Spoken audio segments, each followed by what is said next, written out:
Salut à tous, j'espère que vous allez bien. Le Barça affronte demain le Rayo à domicile. Avant match, c'est parti.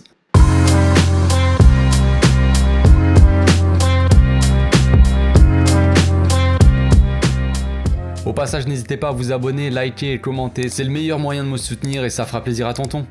Le Barça joue demain son match en retard de la 21e journée contre le Rayo Vallecano. À l'époque, ils étaient dans une bonne forme, il me semble. Ils devaient peut-être être dans le top 5, quelque chose comme ça, alors que maintenant, c'est un peu moins la fiesta chez eux. Il n'empêche que ce match est très important car il nous permettrait de prendre 3 points d'avance déjà sur Séville et nous permettrait de souffler aussi 5 minutes par rapport à la course à la deuxième place. On passerait une semaine un peu tranquille, on va dire. Ça fait longtemps que ça nous est pas arrivé, ça ferait du bien peut-être aux joueurs. Xavi s'est exprimé tout à l'heure en conférence de presse. Il a dit que c'était une occasion en or de conforter la deuxième place contre un adversaire pas évident à gérer. Il a dit qu'on doit être plus tueur dans les premières occasions pour mener plus rapidement. Il a parlé aussi de Piqué. Il a dit qu'il souffre depuis 2-3 mois. Super. Aujourd'hui, il s'est pas entraîné avec le groupe, mais il verra demain s'il joue ou pas. C'est un joueur très important pour nous. Je suis d'accord avec Xavi. Et contre la Sociedad, il a sorti un très bon match, ok, mais faut pas abuser non plus, les gars. Il a joué sur une jambe quasi tout le match et c'est pas possible de voir ça, franchement. Pour moi, il devrait pas jouer tout simplement ce match-là. Il a parlé aussi de Ferran,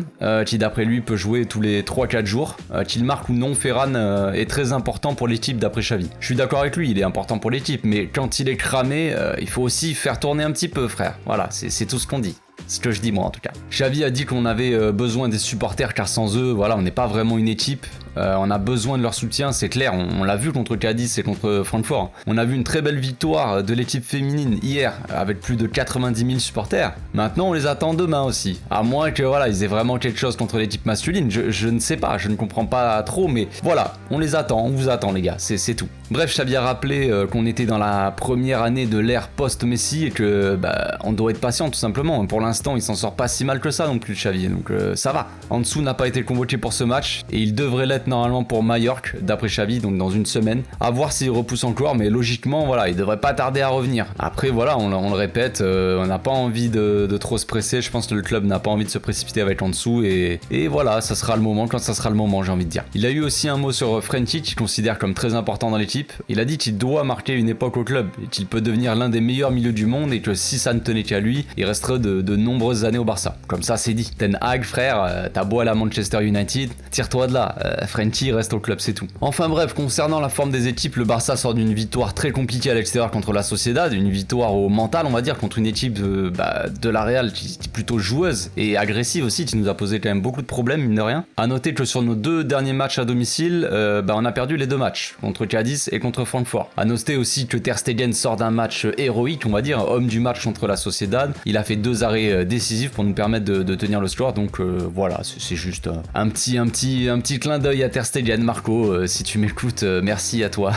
Si tu comprends le français, je sais pas. Côté Rayo, eux, ils sont classés 14e avec un match en retard, donc à 1 point de la 13e place. Donc voilà, c'est pas la même ambiance, comme je disais, par rapport au début de saison, ou en tout cas quand on devait les rencontrer de base. C'était pas la même ambiance, c'était plutôt dans le top 5, tout ça, ou peut-être 6e, je sais plus trop. Là maintenant, ils ont un peu chuté au classement, voilà, mais bon, ça n'empêche que ils sortent d'une victoire à l'extérieur contre l'Espagnol, 1-0. Un match où ils ont pas vraiment eu la possession, mais où ils ont beaucoup tenté de frappe et de centre. Ils ont l'air surtout d'être dangereux dans ce domaine-là, sur les coups de pied arrêtés, les centres, tout ça. Ils sentent beaucoup devant le but et on sait que c'est un peu notre faiblesse. On l'a vu contre Cadiz où le moindre centre tout pété offre un but à l'adversaire. Donc attention.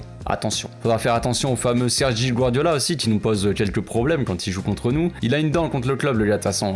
Lui, il avait été viré de la Masia, je crois, il y a quelques années. Et à chaque fois contre nous, voilà, il donne tout. Donc côté absent, on compte toujours donc Ansu Fati qui devrait revenir normalement la semaine prochaine donc, et Sergio Roberto et Umtiti. Et oui, ils sont toujours au club. Oui, ils sont toujours au club. C'est incroyable. On note donc la présence de Piqué, Alba, Araujo et Dani qui avait fini le match en chaise roulante la dernière fois. Dani, c'était juste un coup, donc apparemment rien de grave. Araujo, je sais pas trop, apparemment il a rien, plus de peur que de mal en tout cas, mais attention quand même, parce que le genou ça peut être tendu. Voilà, je ne sais pas. Par contre pour Piqué et Alba, ils commencent vraiment à souffrir musculairement parlant, on va dire, donc j'aimerais bien qu'ils soufflent un peu les gars, parce que sont bien sympas les papis, mais frère, enchaîner tous les 3 jours, au bout d'un moment on l'a vu, ils sont à la ramasse, c'est chaud. Non pas qu'ils ont fait un mauvais match, même si Alba il commence vraiment à être pendant un temps, Alba, il était pas mauvais. Hein. Atlético, tout ça, 4-0, tout ça, il commençait à revenir bien. Il avait mis un bon but, un but libérateur, on le voyait et tout. Il avait fêté comme un ouf. Il commençait à... Après, il fait beaucoup de passes décisives, tout ça, mais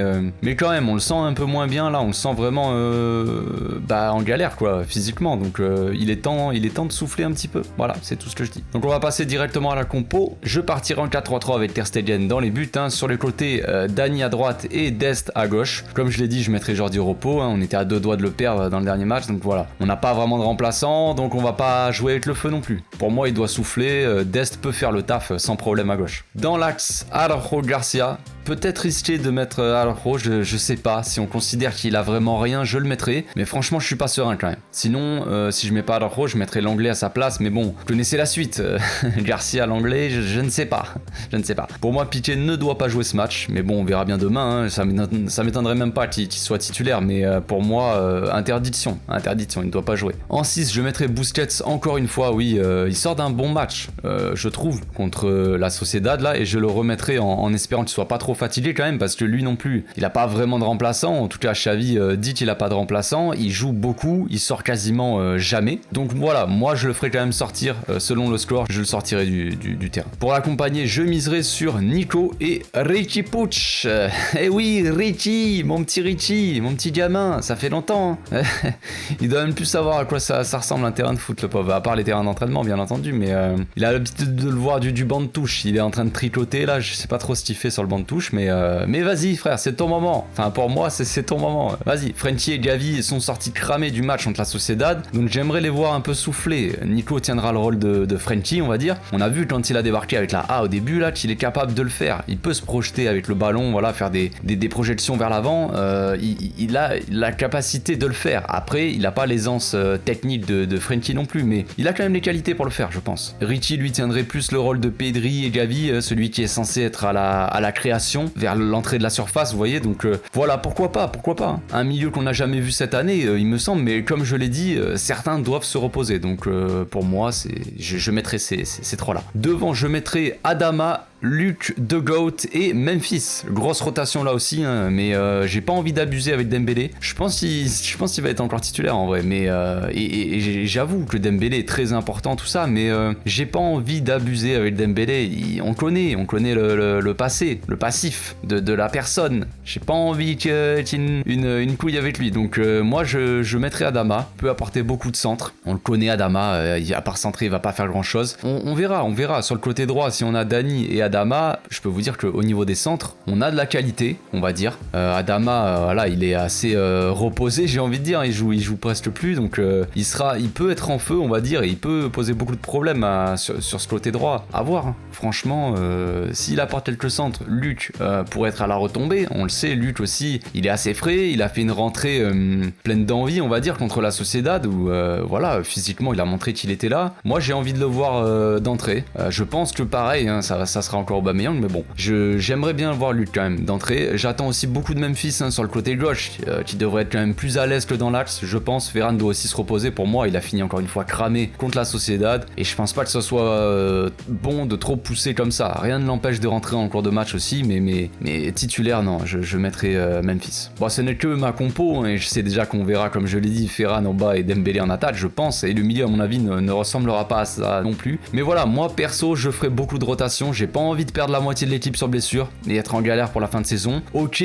ça fait beaucoup de rotation et c'est peut-être un peu trop risqué, sachant qu'on doit absolument gagner ce match et conforter la deuxième place, mais on est à domicile contre le Rayo Vallecano. Si on peut pas faire un peu tourner maintenant, on le fera quand Voilà, donc pour ce match, évidemment, je n'attends rien d'autre qu'une victoire, les gars, hein, tout simplement. Le titre me paraît impossible à aller chercher, ok, mais il faut assurer la deuxième place au minimum. Ça serait un exploit un peu vu l'état dans lequel Xavi a récupéré l'équipe, et ça nous permettrait de repartir du bon pied, surtout pour la saison prochaine quand même, hein. Psychologiquement, faire une remontée comme ça fait du bien aux joueurs. Voilà, c'est tout pour aujourd'hui. J'espère que ma vidéo vous a plu. On se retrouve demain pour le débrief à chaud, les amis. D'ici là, portez-vous bien, passez une très bonne journée. Ciao.